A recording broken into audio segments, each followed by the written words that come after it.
Good evening. A Newsnight investigation into the abuse of boys from children's homes in Wales can reveal that 2 victims say they suffered sexual abuse at the hands of a leading Conservative politician from the Thatcher years. The claims arise from a child abuse scandal in North Wales, which led to a lengthy inquiry in the year 2000 known as the Waterhouse Tribunal. One of the alleged victims has now called for a meeting with the Prime Minister and for a new investigation. Angus Stickler from the Bureau of Investigative Journalism, who's been covering what went on at these homes for more than a decade for the BBC, has this report. North Wales children's homes in the 70s and 80s, the scene of the most depraved child abuse imaginable. Vulnerable children in care, raped by the very people paid to look after them. One particular night that I always recall is when I was basically raped, tied down and abused by 9 different men, sexually. This was Bryn Estyn, a children's home at the centre of the North Wales child abuse scandal. These were allegations of widespread physical and sexual abuse, not just at the hands of the staff who worked here, but of children lent out to others. These were allegations of a paedophile ring involving people from all walks of life: businessmen, a market trader, a senior public figure. This was a paedophile ring that stretched beyond the Welsh borders, to Chester, the south coast, London and beyond. In the home, it was the normal standard abuse where it was violence and sexual. Outside, it was basically like as if you were sold. We were taken in particular to the Crest Hotel in Messham, mainly on Sunday nights, where they would rent rooms. In the early 1990s, historic allegations of child abuse started to surface. In March 1994, Clwyd County Council commissioned an independent inquiry into allegations of widespread abuse across North Wales. Professor Jane Tunstall was one of the inquiry panel. To cut to the chase, obviously, our report was not published, and indeed we were required to send back our numbered copies to Clwyd for them to be pulped in order for the local authority to maintain its insurance cover. Also had the effect of meaning that they could not apologise or be seen as taking seriously the allegations of the young people. It was this that prompted the then Tory government to announce a full judicial inquiry. The North Wales Child Abuse Tribunal, headed by the late former High Court Judge Sir Ronald Waterhouse, heard evidence from more than 650 former residents of children's homes. Horrific stories of physical and sexual abuse. The inquiry promised to leave no stone unturned. As for allegations against the rich and powerful, counsel for the inquiry mentioned the existence of a shadowy figure of high public standing, but said there was no substantial evidence to support the allegations. I believe that there will be any further prosecutions simply because the report has now been published, that the evidence within the tribunal has already been considered by the Crown Prosecution Service. If something further was to emerge, then obviously it would be reconsidered. Since the Jimmy Savile abuse allegations surfaced, politicians have been raising questions about other historic abuse cases. Tom Watson MP speaking last week during Prime Minister's questions. The evidence file used to convict paedophile Peter Wrighton, if it still exists, contains clear intelligence of a widespread paedophile ring. In our original investigation in the 1990s, Peter Wrighton was linked with a North Wales children's home, and via that to a prominent Tory politician at the time. We had interviews with alleged victims. Newsnight and the Bureau of Investigative Journalism went back to Steve Messham this week. He stands by what he told me then. We were taken by care, where basically you were just sexually abused. Various things would happen, drink would be involved. It was basically rape. But there wouldn't be just him, there'd be other people involved as well. Can you tell me, how many times did this happen? How many times were you abused by this man? Off my head, I wouldn't give an exact number because obviously I'm going back many, many years, but certainly more than a dozen. And how were you introduced to him? I was basically taken to him by a car, which I, again, I've said in the tribunal. Cars would pull up outside the home and you were taken, and there would be a Porsche, there'd be a Jag, there'd be all different cars, and you were taken.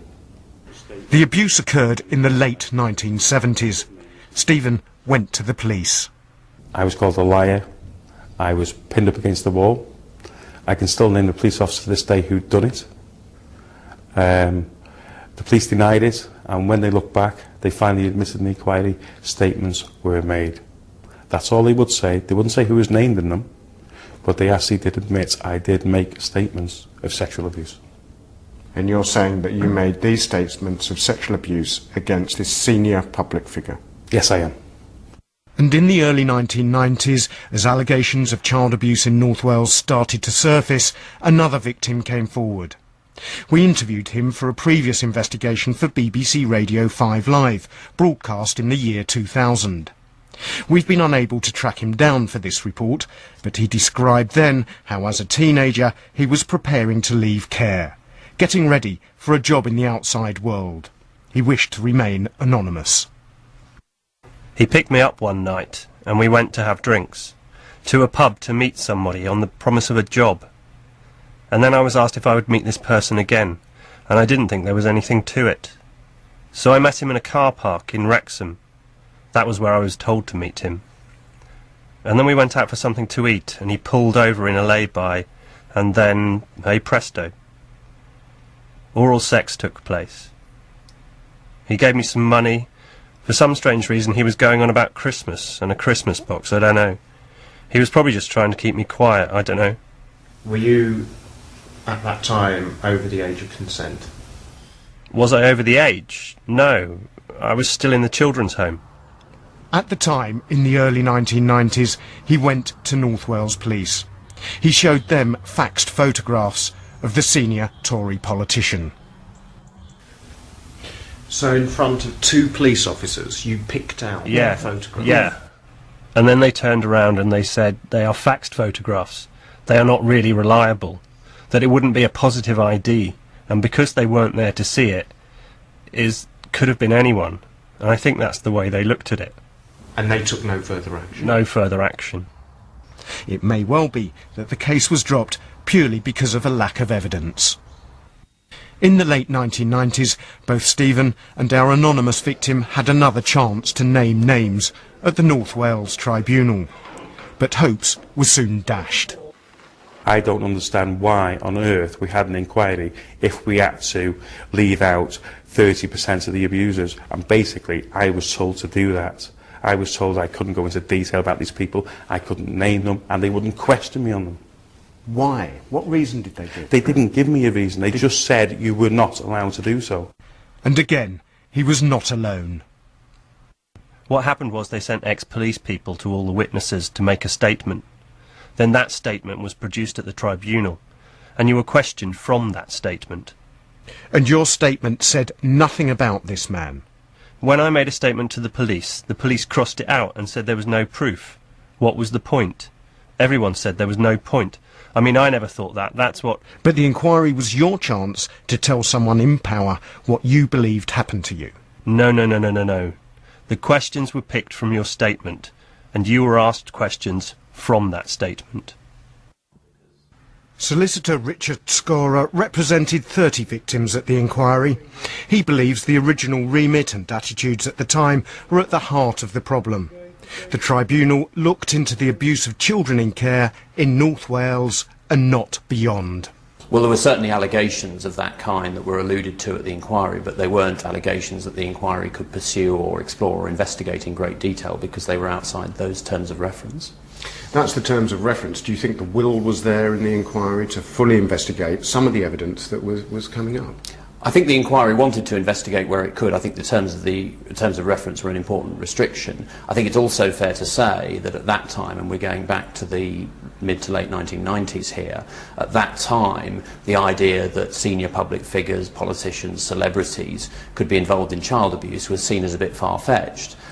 We now know, of course, from recent revelations that it isn't far-fetched at all, and that's part of the reason why it's important that these allegations are looked at again. And one of your clients was naming a senior public figure. Well, these allegations were certainly alluded to in the inquiry, but as I say, they weren't pursued because they weren't really within the terms of reference of the inquiry.